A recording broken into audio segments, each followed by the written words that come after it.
Hello and welcome back for session 3.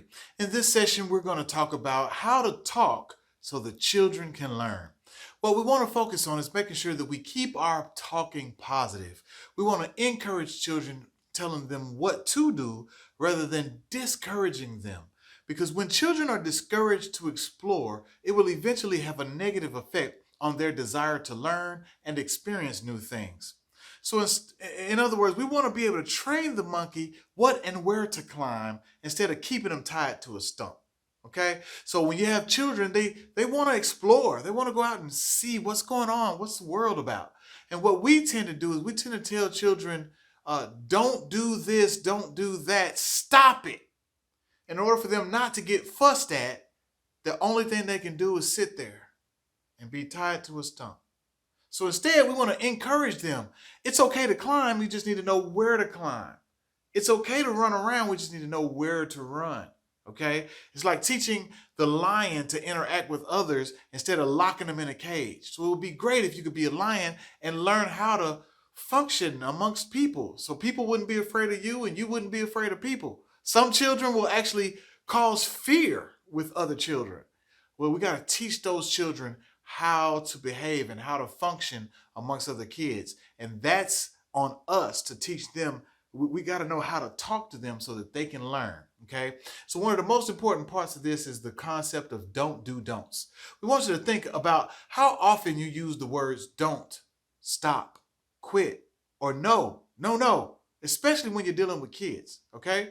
So what we want to do is we want to practice redirecting our children as opposed to just telling them what not to do. And so we call this practice don't do don'ts.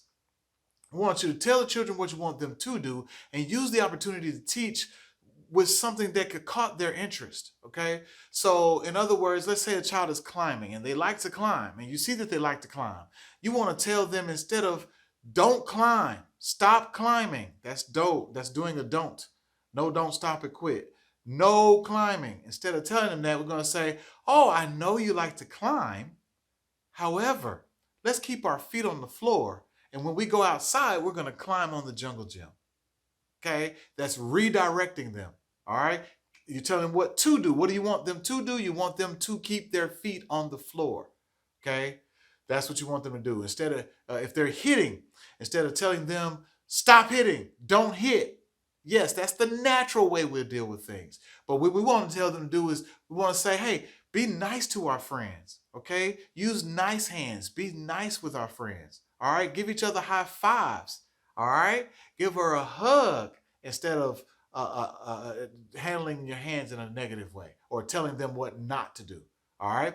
So you want to make sure to do that. If they were banging on a table, bang, bang, bang, bang, stop banging.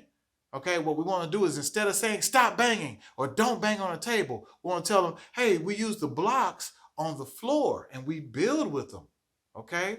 Well, we want to make sure to use the blocks on the floor. So we're not telling them don't bang on the table. We want to tell them how to use the blocks. All right. And what we want them to do positively.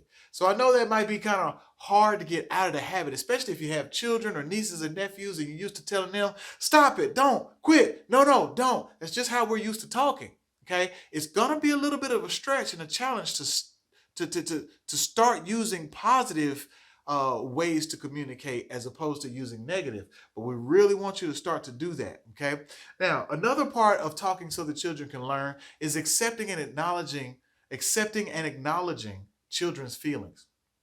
A lot of times a kid may come to you and say, oh, I scratched my arm. And we just want to ignore their feeling. And so if they come and say, oh, I scratched my arm, we want to say, oh, that don't hurt. Go on and play.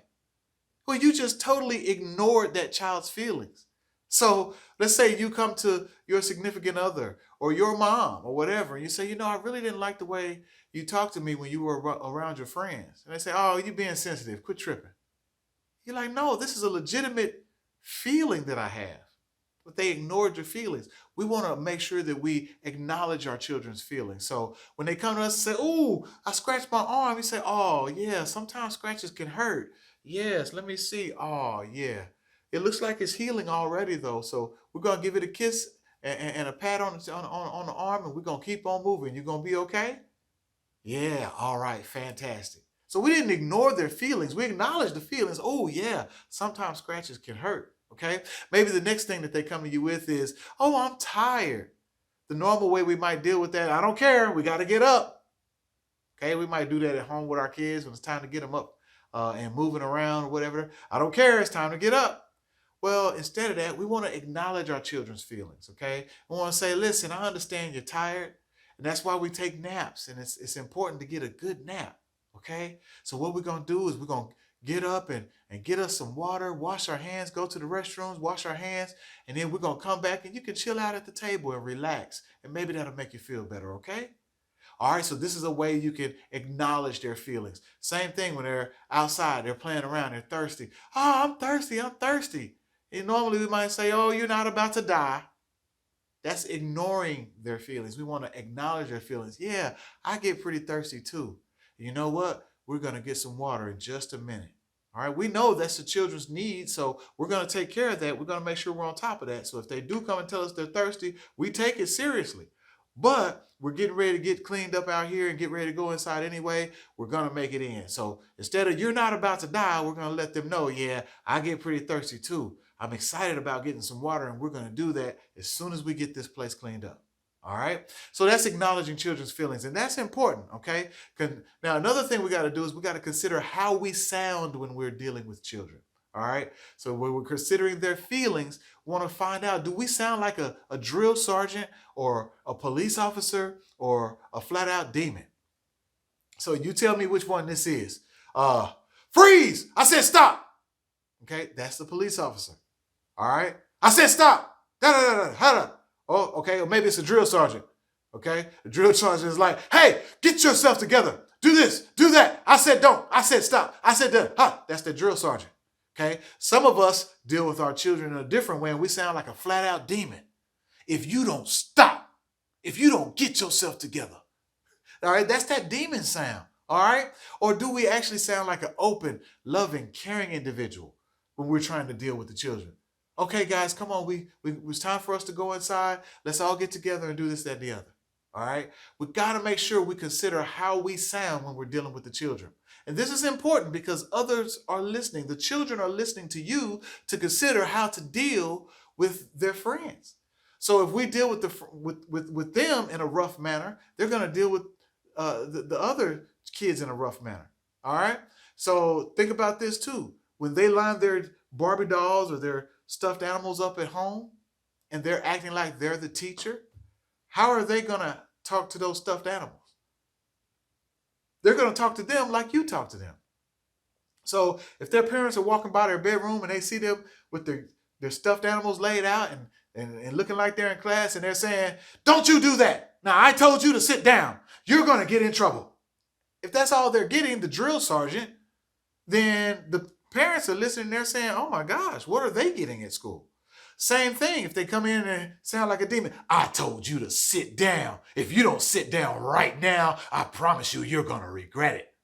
Well, if they're talking to their Barbie dolls and their stuffed animals that way, the parents are walking by saying, oh my God, they must be getting talked to like this at school. Guys, the children are listening. Make sure that you consider how you sound when you talk to the children, okay? And don't be afraid, guys, to pause. Sometimes you just got to pause. Call the child's name. So normally you would deal with this in a certain way, and you not just had to call it Timmy. Now, when you call Timmy's name, Timmy knows you're getting ready to talk to him, but you got to think, how can I say this in a positive manner? How can I say this so that it doesn't come out like a demon or a police officer or a drill sergeant? Timmy? Now, Timmy. Timmy, listen. We have all friends in here. And because we're here with our friends, we want to make sure we're being nice to our friends, right?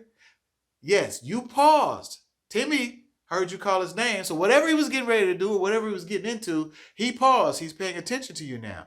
How are you going to talk to Timmy?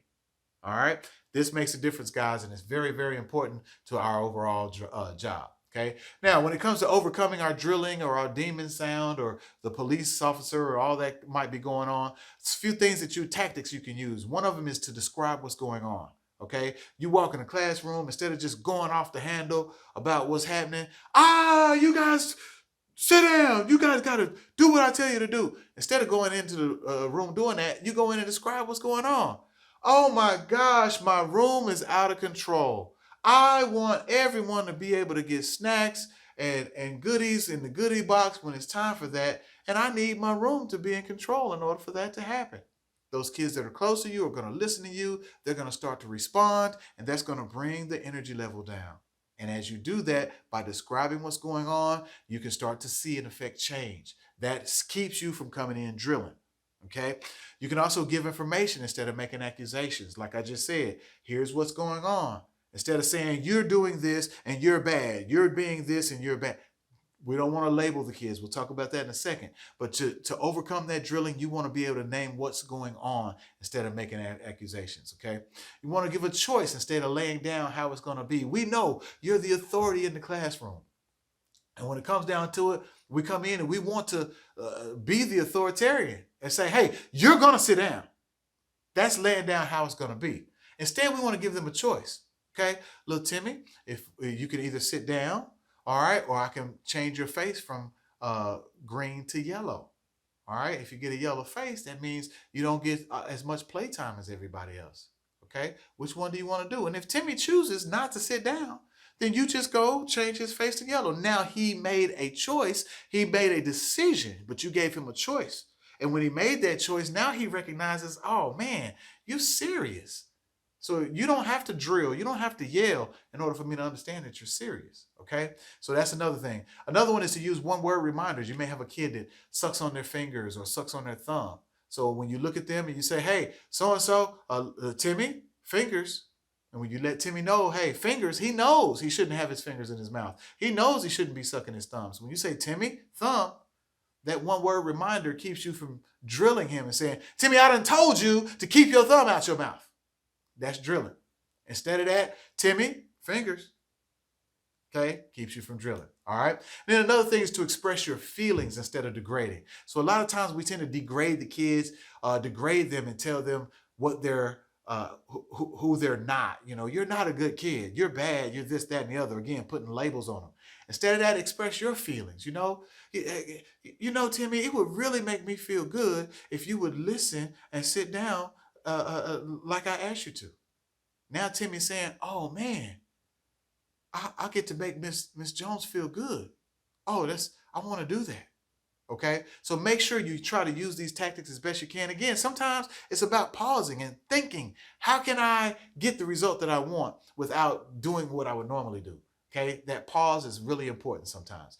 Okay, another part of talking so children can learn is applying positive praise. We want to describe what we see with details. If the kids are sitting down coloring or something like that and say, oh, look at my paper, we tend to just be very broad. Oh, that's good. Oh, nice. That's good. That's just general. That's just no details at all. Instead, what if you told them, oh my goodness, look at your paper. You used 3 different colors. You used the green, the yellow, and the orange. Very, very, very creative. Look at that. Now you've given them 3 different colors. They can review those in their head. That is green. That is the orange. That is the yellow.